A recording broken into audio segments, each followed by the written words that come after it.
आणि मी तरी कुठे याच्या बापाला सोडणार आहे? मी काय असा साधा बळा साधू नाही का बसायला? अहो पण काय घेणार तुम्ही याच्याकडून? संबंध घर जरी धुवून घेतलं तरी 2 शेर दाण्याची सुद्धा किंमत मिळायची नाही. अहो पण घर तरी आहे का नाही? आता पाहुण्याला बोलावून आणतो आणि त्यांच्या देखत तिचं घर लिहून घेतो.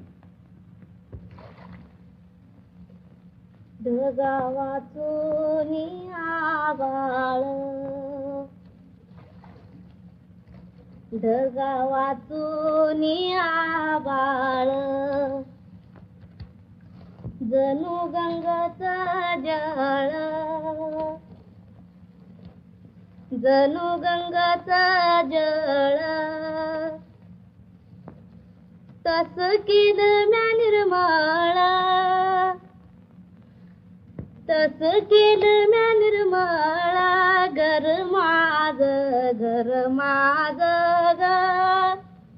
घर माझ, घर माझ. तुकोबा, आता घर तुम्हाकडे राहायचं का दुसऱ्याकडे जायचं हे आता तुमच्या नशिबावरच आहे. या शेतामध्ये सालाला 2 खंडी धानं पिकत्यात. पिकत झालं तर घर तुमचं आहे, नाहीतर घर इकून छान 2 खंडी धान्याची भरपाई करायला हवी असं लिहिलंय यामध्ये. होय ना हो? असं लिहिलंय ना याच्यात? मग हाय कबूल?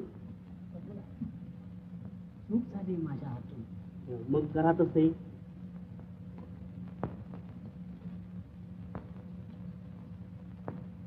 या हो, या या चालो वालो, या या. अगदी वक्तावर आलात.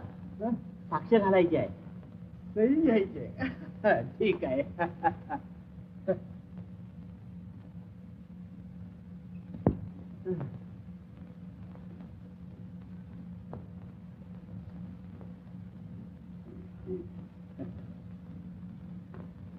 तुकोबा,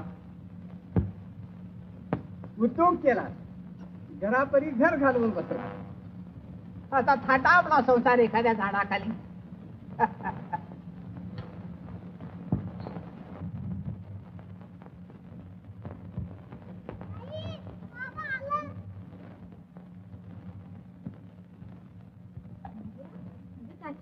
तुम्ही अजून काय बी बोलू नका, त्यासनी बघू द्या. ते घर बघून छान म्हणते, आवडी तो किती किती छान आहेस ग, घर कसं सवाच सवाच केले. नफाला पाहिजे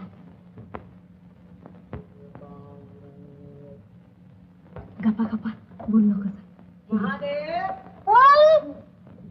माझ्या दानवीला आणलेलं दिसते ती काय?